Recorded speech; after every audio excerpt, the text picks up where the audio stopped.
अस्सलामु अलैकुम रहमतुल्लाहि व बरकातुहू। अज़ीज़ तलबा व तालिबात, इससे पहले की क्लास में हमने जंगल की ज़िंदगी का पार्ट 1 पढ़ा था, जिसमें हमने देखा था कि जंगल की हिफाजत कैसे की जंगल की हिफाजत की ज़रूरत है और उनके अलग अलग जानवरों के लिए अलग अलग हुदूद कायम कर दी गई है। तो आज हम वही पढ़ने वाले हैं कि जंगल के जानवरों पर ख़तरात, जंगल के जानवरों पर किस तरह के ख़तरात नज़र आ रहे हैं।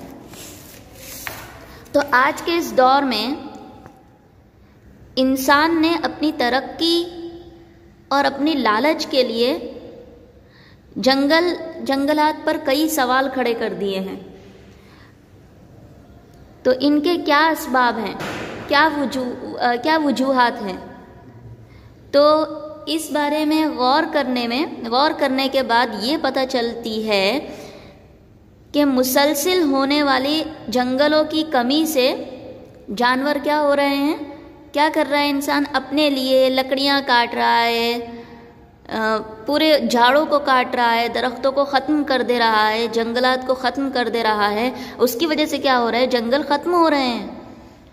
और जो जानवर जंगलों में रहते हैं, जंगल की कमी की वजह से वो क्या कर रहे हैं, अपना घर, जंगल उनका घर होता है, तो उनको क्या करना पड़ रहा है, वो जगह छोड़नी पड़ रही है और उनको दर बदर भटकना पड़ रहा है। वो बेसहारा हो रहे हैं। अपनी कुदरती रिहाइश जो उनके लिए अल्लाह ताला ने बनाई है, उसको छोड़कर वो लोग इधर उधर भटक रहे हैं। तो खाल है, गोश्त, दांत, बाल और हड्डियों के लिए होने वाला शिकार भी एक बहुत बड़ा मसला है। खाल के लिए शिकार करते हैं, दांत के लिए हाथी का शिकार किया जाता है, बाल और हड्डियों वगैरह के लिए जानवरों का शिकार किया जाता है। तो उससे भी जानवर क्या हो रहे हैं, बहुत ज़्यादा ख़त्म हो रहे हैं, उनकी कमी आ रही है। और जंगल में जो पालतू जानवर हैं, जैसे कि जो लोग सब्ज़ी खाते हैं, खरगोश वगैरह है, बकरियां वगैरह हैं, जो जंगल में रहती हैं, तो उनको क्या हो रहा है, अपना खाना नहीं मिल रहा है। जब जंगल काट दे रहे हैं, जंगल ख़त्म हो रहे हैं, तो उनके खाने की जो चीज़ें हैं वो भी ख़त्म होती जा रही हैं। तो उस वजह से क्या हो रहा है, सब्ज़ी खोर जानवर जो हैं वो मर रहे हैं, वो कम हो रहे हैं। और इनकी वजह से ये कम हो रहे हैं, तो जो जानवर सब्ज़ी खाने वाले जानवरों को खाते हैं, जैसे शेर वगैरह है, तो वो क्या करते, इनकी वजह से वो भी कम हो रहे हैं। इनको ये नहीं मिल रहे हैं, इनको ये जानवर नहीं मिल रहे हैं सब्ज़ी खोर, तो गोश्त खाने वाले जानवरों पर भी ख़तरा हो रहा है। इनकी ये कम हो रहे हैं, तो गोश्त खाने वाले जानवर भी कम हो रहे हैं। और फिर ग़िज़ा की तलाश में, अपने खाने की तलाश में जानवर क्या कर रहे हैं, इंसानी आबादी में घुस रहे हैं। इंसानी आबादी में घुसकर फिर पालतू जानवरों पर हमला करते हैं। बहुत सारी वीडियोज़ हम भी देखते हैं कि कुत्ता सो रहा होता है बाहर और रात में शेर आया और उस पर हमला कर दिया। तो ये किस वजह से हो रहा है, जब उनका अपना घर बर्बाद कर रहा है, उनका अपना घर ख़त्म हो रहा है, तो उन लोगों को तो पता ही नहीं है ना कि इसके बाहर भी कोई दुनिया है, वहाँ पर इंसान वगैरह रहते हैं। तो जब वही ख़त्म हो जाएगा तो वो अपने शिकार वगैरह के लिए वहाँ से निकलेंगे, तो फिर वो जानवरों पर हमला कर रहे हैं। और फिर इंसानी आबादी में घुसकर जब जानवर का इंसान से सामना होता है, तो तब क्या होता है, उस हालत में जानवर को अपनी जान गंवा देना पड़ता है। इंसान गुस्से में आकर जानवर पर हमला कर देता है। और इसके अलावा जंगल के जानवरों में इंसानी आलूदगी जो है, पॉल्यूशन वगैरह जो है, वो पहुंच रही है, जिसकी वजह से जानवरों की जानों को ख़तरा है। जानवर बहुत सारे मर रहे हैं।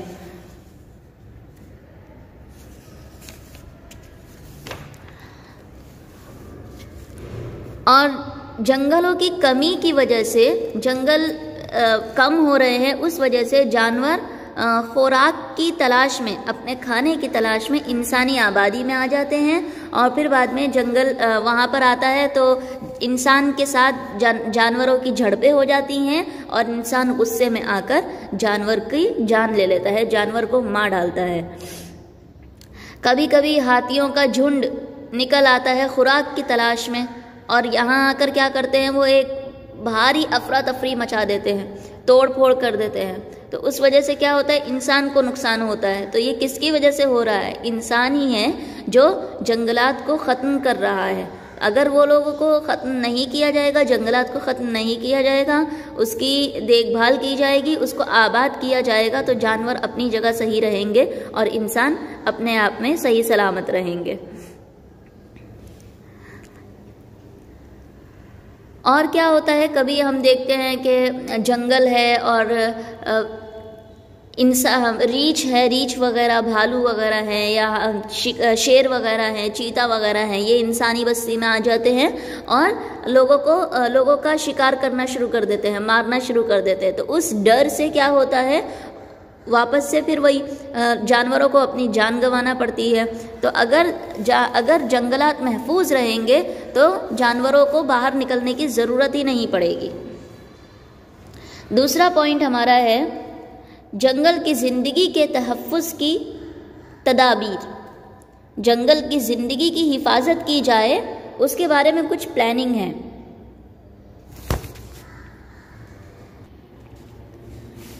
जंगल के इलाकों की हिफाजत करना और उसमें दर्जा बदर्जा इजाफा करने के लिए लंबे अरसे का मुख्तसर और सख्त नमूना बनाना चाहिए। जंगल की हिफाजत किस तरह की जाए, इसका जब प्लानिंग बनाएं तो लंबे अरसे तक, यानी देर तक उस पर काम किया जाए, एक लंबे अरसे तक काम किया जाए, और मुख्तसर सा और सख्त नमूना बनाना चाहिए, जिसकी सख्त हमको अमल करना चाहिए, जिस पर सख्त तरह से।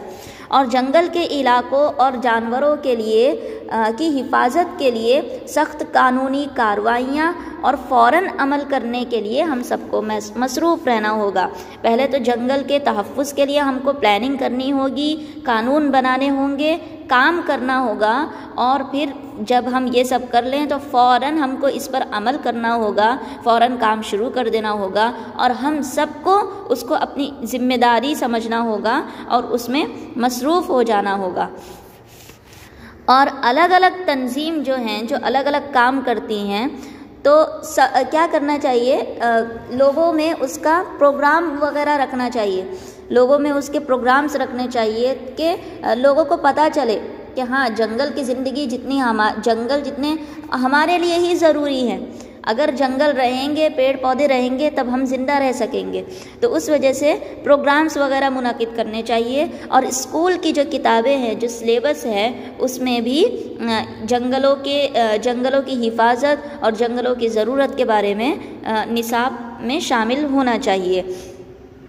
और किसी भी प्लानिंग को करने से पहले, जब हम कोई प्लान करेंगे इसके बारे में, वो अमल में लाने से पहले हमको उसके क्या असरात हो सकते हैं, जो हमने प्लानिंग बनाए हैं उसके जंगल पर क्या असरात हो सकते हैं, इसकी पूरी जांच वगैरह कर फिर हमको प्लान अपना काम शुरू करना चाहिए। और जंगलात के जो बाहर के जो इलाके होते हैं, वो बड़े बाहर के इलाके, जंगल के जो थोड़े करीब के जो इलाके हैं, वहाँ के जो बड़े बड़े पेड़ हैं, दरख्त हैं, उनको कटने से रोकना चाहिए। और दरख्तों की डालियों पर, जो शाखों पर जो परिंदे अपना घोंसला बना लेते हैं, वो दरख्तों को काटने से रोकना चाहिए। और जो परिंदे दरख्तों पर अपना घोंसला बना लेते हैं, उनके लिए क्या करना है, उनके लिए गहरे तालाब और खेत वगैरह का तहफ़्फ़ुज़ करना चाहिए, उसका इस्तेमाल भी करना चाहिए। और खेत में जो कीड़े मार दवाइयाँ का इस्तेमाल होता है, उसके बजाय जराशीम कश दवाओं का इस्तेमाल करना चाहिए। और आलूदगी, पॉल्यूशन को कम करने के लिए बहुत ही सख्त इसका कानून बनाना चाहिए। और जंगलों में लगने वाली आग को रोकने के लिए पेट्रोलिंग और एहतियाती तदाबीर का मंसूबा बनाना चाहिए। अब है जंगल के जानवरों के लिए हिफाजती इक़दाम। जंगल के जो जानवर हैं, उनकी हिफाजत के लिए जो कदम उठाया गया है, जो कानून बनाया गया है, उसके बारे में पढ़ते हैं कि हमारे मुल्क में शुरू ही से जंगल के जानवरों के लिए एक कानून बनाए जाते रहे हैं। जिस तरह से जानवरों के बारे में पता चलता है उस तरह से अलग अलग कानून बनाए जा रहे हैं और ये शुरू ही से हो रहा है। जैसे कि जिन जानवरों के लिए ख़तरा हो कि हाँ वो मौत के करीब हैं या इनको नुकसान हो सकता है, उनके लिए एक मखसूस तौर पर तहफ़्फ़ुज़, उनकी हिफाजत के मंसूबे बनाए गए हैं, काम भी किया गया है। उसमें कुछ प्रोजेक्ट भी हैं, जैसे शेर प्रोजेक्ट है, प्रोजेक्ट टाइगर। तो उसमें शेर का जो शिकार हो रहा है उसके ख़िलाफ़ भी एक कानून बनाया गया है। और बब्बर शेर प्रोजेक्ट, ये एक प्रोजेक्ट है। तो किसी ज़माने में बब्बर शेर जो है वो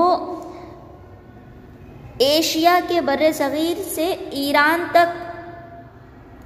तक घूमते नज़र आते थे, इतने ज़्यादा बब्बर शेर थे।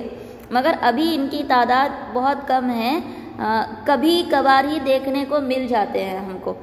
तो इनके लिए भी, इनकी ज़िंदगी को ख़तरा ना हो, इनकी तादाद भी कम ना हो। जैसा कि हमने पढ़ा था कि अगर हम फ़िक्र नहीं करेंगे, अगर हम अभी भी नहीं जागेंगे तो फिर कहीं ऐसा ना हो कि हमको सिर्फ पिक्चरों में ही देखने को मिले आगे इनकी तस्वीर।